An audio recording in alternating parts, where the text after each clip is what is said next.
Naniniwala si Navotas City Representative Toby Chanco na may pwedeng gawin ng Kamara para mapauwi na ng Pilipinas si Ako Bicol Party List Representative Saldico. Ang kongresista ang dating House Appropriations Panel Chairperson noong 19th Congress at iniuugnay sa kontrobersya sa national budget na pinaniniwala ang nagpondo sa maanumalyang flood control projects. Ayon kay Congressman Chanco, kailangang mahinga ng medical certificate si Ko. Anya, bubuksan niya ang usapin kay bagong House Speaker, Isabela 6th District Representative Faustino Boji D. III. And I think the first thing to do is ask him for his medical certificate. Diba? So malaman natin life-threatening ba yung kanyang medical condition. Kung hindi naman life-threatening yung kanyang medical condition, wala namang siyang dahilan para hindi umuwi. Unang iniulat ng tagapagsalita ng House of Representatives na nasa Estados Unidos si Ko para sa isang medical treatment.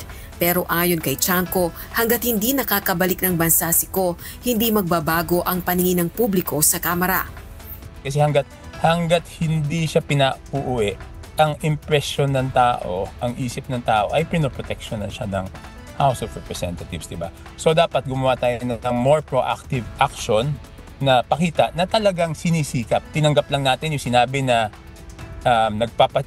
nasa medical check-up. Yun, tinanggap na natin, hindi natin hiningan ng medical record. So we did not exert any effort, di ba? Samantala, inihayag naman ni House Deputy Speaker at Iloilo 1st District Representative Janet Garin bago pa man bumaba sa pwesto bilang Speaker si Leyte 1st District Representative Martin Romualdez, kinausap nito si Ko at binigyan ito ng 1 hanggang 2 linggo para makauwi ng bansa. Nagpe-pave nga si Speaker Martin na matawagan and kung kailan siya pwedeng makauwi. Parang ganyan. No? And there were talks na to give him like a week or 2 at babalik na siya.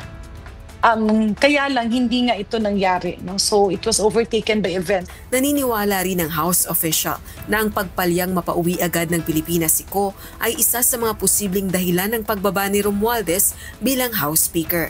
So siguro ito yung hindi na agad-agad na ayos.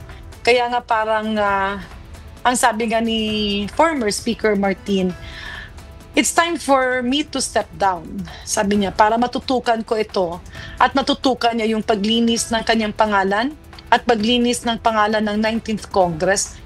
Rosalie Coz, UNTV News and Rescue. Diyos ang aming sandigan, serbisyo publiko ang aming pinahahalagahan.